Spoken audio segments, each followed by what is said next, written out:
Bonjour à tous et bienvenue donc pour cette nouvelle émission sur C'est leur histoire. Nous allons encore une fois avoir la joie d'ouvrir la Bible avec le pasteur Davy. Ça va Davy? Bonjour Samuel, ça va? Toi aussi? Ça va, très bien.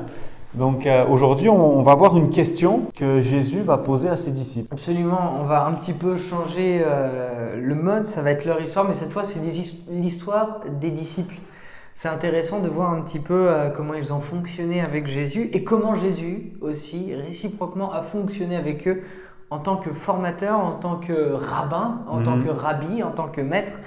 Et à un moment donné, il va justement leur poser une question qui va être finalement relayée en deux temps. Qui dit-on et qui dites-vous que je suis?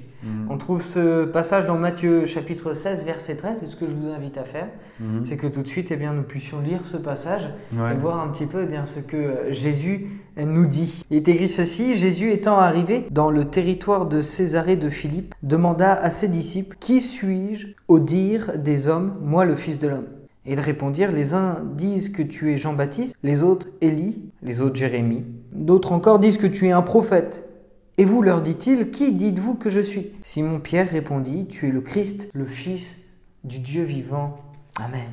Amen. Quelle belle déclaration de Pierre. C'est un passage connu des Écritures. C'est intéressant parce que tu l'as lu dans une version un petit peu différente. Donc oui, cette question, qui dit-on que je suis? Comme si Jésus avait besoin de savoir ce qu'on disait sur lui. Absolument. C'est quelque chose que je trouve de très intéressant parce qu'en fait, Jésus, il s'intéresse et il s'inquiète. Enfin, il s'inquiète, c'est peut-être un mot un peu fort utilisé, mais en tout cas de ce qu'on dit de lui, à son sujet. Jésus, lui, sait pertinemment qui il est, mais il veut savoir ce qu'on dit de lui. Et c'est comme si aujourd'hui, dans notre époque, il nous disait: mais qu'est-ce qu'on dit de moi aujourd'hui dans ce monde? Aujourd'hui, on parle d'un Jésus qui est historique. Aujourd'hui, on parle d'un Jésus comme étant une personne qui a fait de belles choses, des belles œuvres, soit un écologiste, soit on a entendu un petit peu toutes sortes de choses. Et finalement, on se retrouve avec cette même question qu'il va poser à ses disciples: qui dit-on que je suis? C'est vrai. C'est vrai qu'encore aujourd'hui, il y a cette question par rapport à la personnalité du Christ, celui qui a redonné la place à la femme dans une société vraiment centrée sur l'homme, celui qui va même donner la place aux enfants, on voit ça dans les évangiles, celui qui va changer un petit peu la manière de voir et de penser au travers de l'amour. Et c'est une question qu'on peut se poser encore à nous aujourd'hui, c'est vrai. Qui est Jésus pour l'homme? Et finalement, ça renvoie à un défi, c'est de le faire connaître tel qu'il est. Et c'est la mission de l'Église. C'est ça, tout à fait, de le connaître tel qu'il est et de nous amener à cette relation avec lui. Alors, on pourrait peut-être s'arrêter quelques instants sur cette fameuse réponse des disciples, où ils vont justement citer certaines personnes. Les uns disent que tu es Élie. Donc Élie, c'est un prophète de l'Ancien Testament qui avait cette renommée d'être un homme très charismatique, ayant fait beaucoup de miracles, ayant également redonné la vie à une personne morte. Ce sont des choses extraordinaires. Après, on va l'identifier à Jean-Baptiste, parce que Jésus va prêcher la repentance, et c'est ce que Jean-Baptiste lui-même va prêcher. D'autres vont dire: bon, tu es Jérémie, comme Jérémie, un prophète. Et finalement, il y a cette généralité, en fait, on va t'associer au prophète. Alors, ici, on s'aperçoit qu'ils ne perçoivent pas véritablement Jésus tel qu'il est, mais ce qu'on s'aperçoit, c'est qu'ils se rendent compte quand même que Jésus est une personne différente. Différente de toutes les autres. C'est une personne qui est unique. Importante, on pourrait dire. Importante. Et qui se démarque. On a tous vu un jour ou l'autre des personnes dans notre entourage qui se démarquent par leur façon de fonctionner, par leur façon d'être. Et Jésus, lui, il se démarque, on va dire, plus. Et oui, donc Jean-Baptiste, Élie et Jérémie, trois aspects un petit peu du ministère de Jésus. Voilà. On peut voir l'enseignement, on peut voir la puissance, et puis on peut voir bien sûr l'aspect prophétique avec Jérémie. C'est déjà pas mal, on pourrait dire. Qui dit-on que je suis?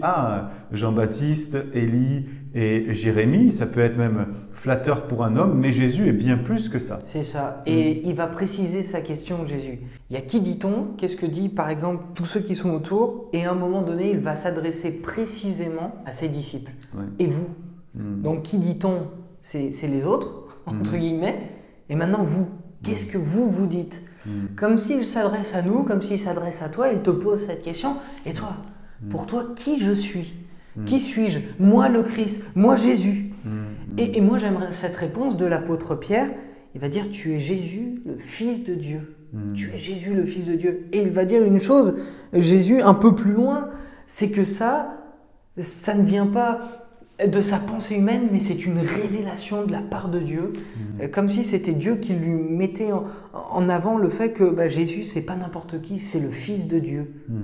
Alors moi, j'aime prendre le temps, tout simplement, de mettre en parallèle cette situation-là avec un autre texte dans la Bible, c'est ce fameux aveugle qui va être guéri en 2 fois. Quand Jésus va dire « Qui dit-on que je suis ?», finalement, on s'aperçoit que tous ceux qui sont autour de Jésus, un petit peu comme cet aveugle qui va recouvrer la vue et qui va voir des arbres, eh bien, c'est comme si on le perçoit, mais on ne le perçoit pas véritablement.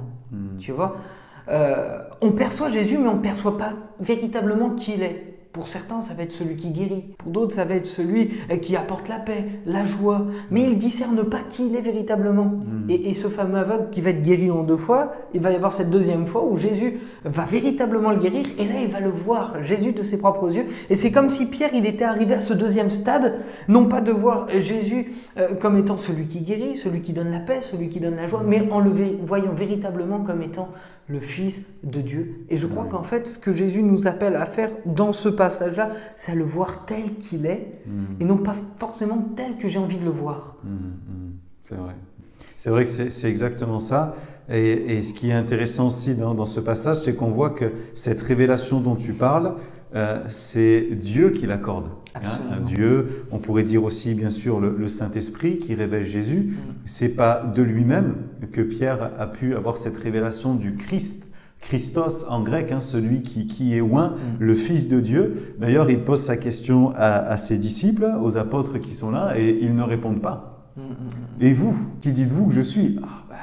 On imagine qu'ils n'ont pas été trop nombreux à se jeter à l'eau pour répondre à la question, mais c'est par la révélation de Dieu que Pierre va pouvoir répondre. Et je crois que cette question, Jésus nous la pose à chacun et chacune d'entre nous.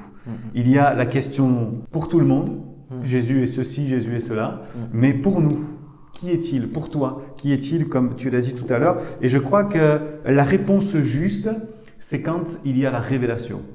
C'est tant qu'il n'y a pas de révélation de Christ, tant qu'il n'y a pas, on dira, cette expérience de nouvelle naissance, on peut savoir que Jésus est le Fils de Dieu. On peut savoir que Jésus est le Messie. On le sait avec notre intelligence. Je me rappelle de ce collègue de travail qui était croyant, mais qui menait pas du tout une vie de disciple de Jésus. Il me disait, mais bien sûr, je sais que Jésus est le Fils de Dieu. Il est mort à la croix, à la Pâque.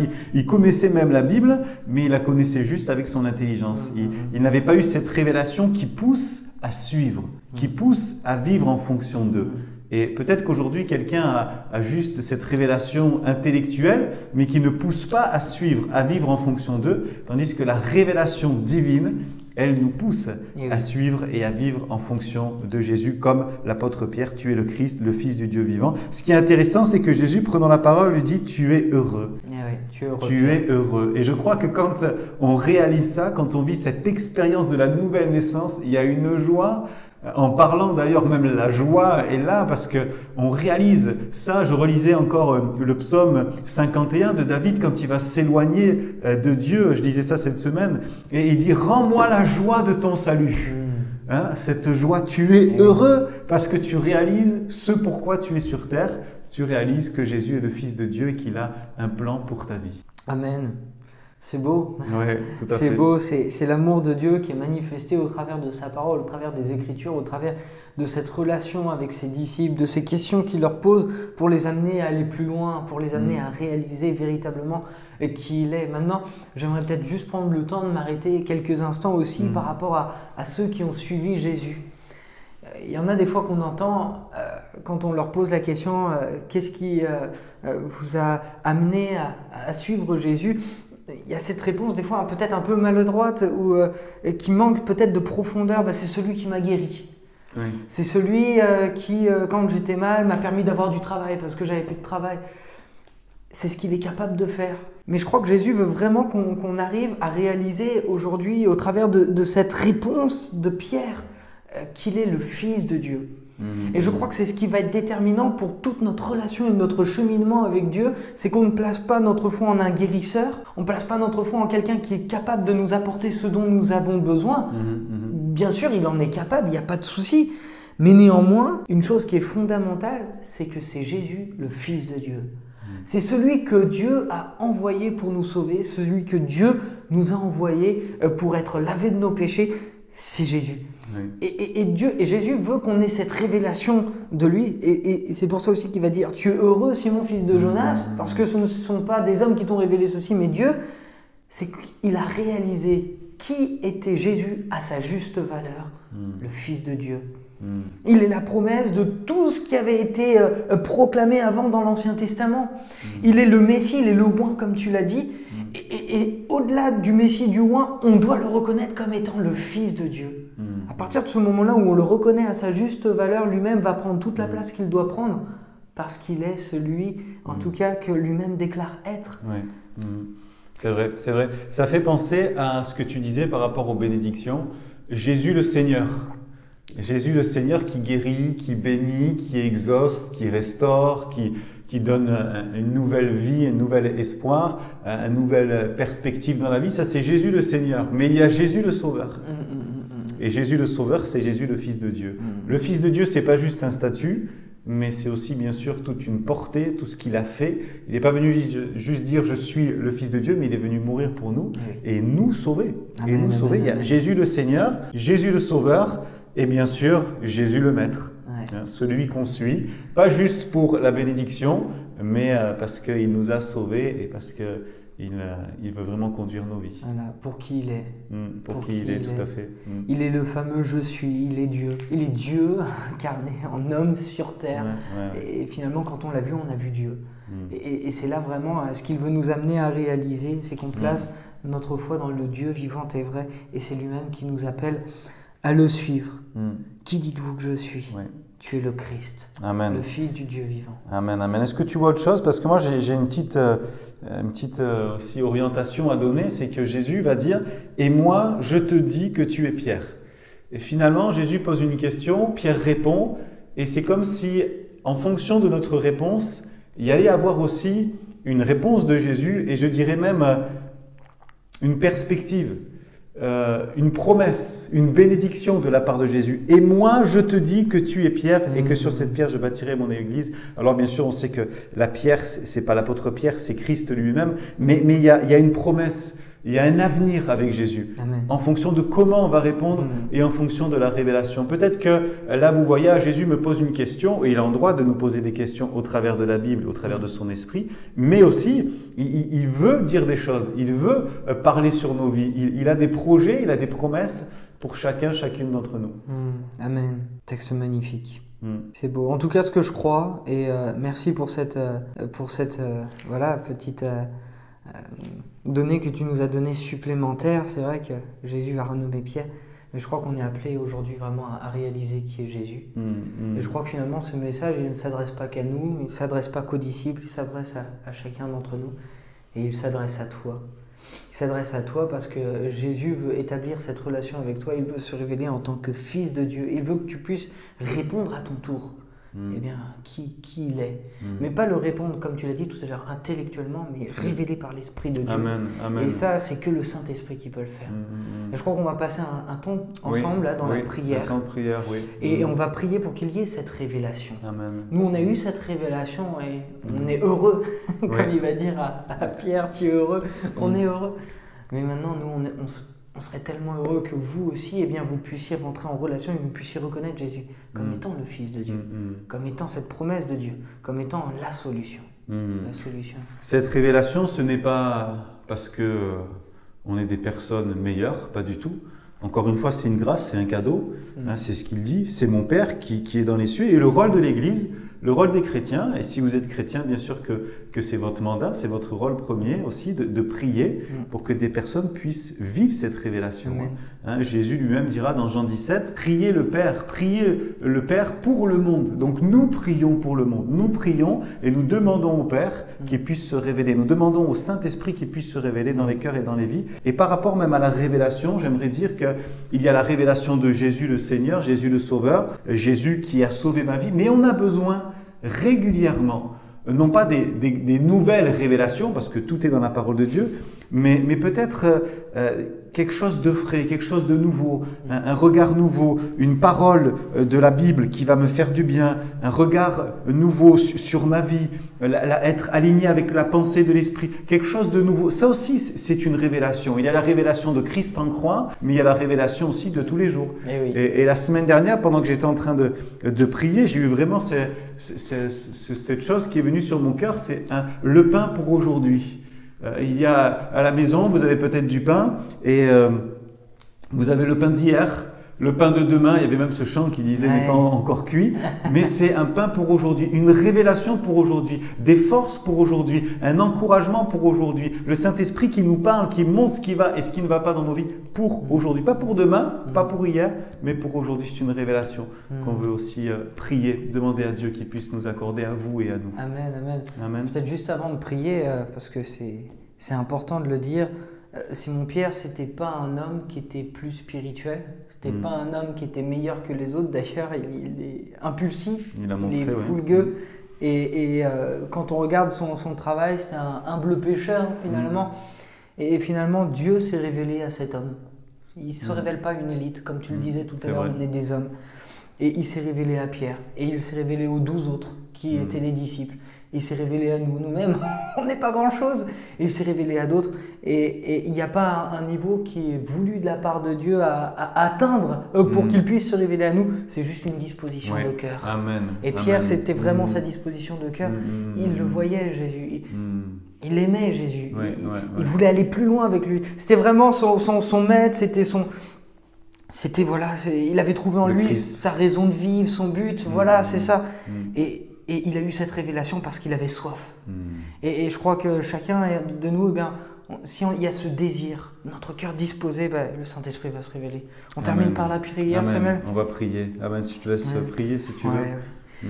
Merci Seigneur vraiment pour ces temps que nous pouvons passer ensemble et pour ce texte merveilleux qui nous est encore partagé dans ta parole. Amen. Merci parce que tu t'es révélé à ces hommes. Il y a peut-être encore des hommes qui voient Jésus comme étant un prophète, comme étant un Jésus historique, comme étant une personne qui a fait du bien autour de lui. Mais c'est en Jésus, tu es venu pour beaucoup plus que ça. Tu es venu pour nous sauver et tu es venu pour nous donner la vie éternelle et tu es venu pour nous montrer la voie. C'est en Jésus. Je veux vraiment te prier pour ceux qui sont là, qui sont en train de suivre cette vidéo. Vraiment, c'est en Jésus, tu les bénis et tu leur donnes d'avoir une révélation de ta part. C'est en Jésus. Non pas des mots, non pas des paroles, non pas des situations, des circonstances, mais ta personne, Jésus. Une révélation qui vient de toi. Parce que c'est ton esprit qui convainc les cœurs, qui convainc les vies. Et je te prie encore, c'est en Jésus aujourd'hui, de convaincre ceux et celles qui ne te connaissent pas, que tu es Jésus, le Fils du Dieu vivant, et que tu es venu pour faire ce que personne d'autre ne pouvait faire, Seigneur. Aussi, Seigneur Jésus, je te prie pour mes frères, pour mes sœurs, que tu puisses les bénir et qu'ils puissent avoir, comme l'a dit tout à l'heure le pasteur Samuel, ce pain quotidien, ce pain qui nourrit jour après jour, une révélation fraîche de ta part. Parce que nous croyons, Seigneur Jésus, que tu parles tantôt d'une manière, tantôt d'une autre. Donne-nous de discerner, Seigneur Jésus, ce que tu veux dire à chacun d'entre nous. Nous voulons être sensibles à ta voix, Seigneur Jésus. Merci parce que tu te révèles. Et parce que, Seigneur Jésus, tu nous as tout donné pour que nous puissions justement accéder à cette réalité, à cette vérité. Que tu es le Fils de Dieu, que tu es celui qui nourrit, que tu es celui qui nous rend plus.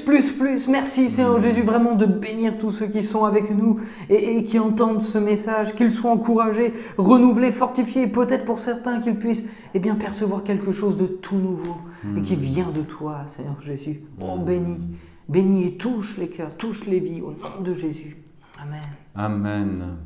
Amen. Amen. Amen. Voilà, merci d'avoir regardé cette émission. Nous croyons qu'elle a pu vous bénir, vous encourager, vous fortifier et surtout que le Saint-Esprit vous révèle Jésus encore pour aujourd'hui. Amen. Il le fera encore demain. Merci, Alléluia. Pasteur Davy. Et puis on se dit à bientôt. Que Dieu vous bénisse.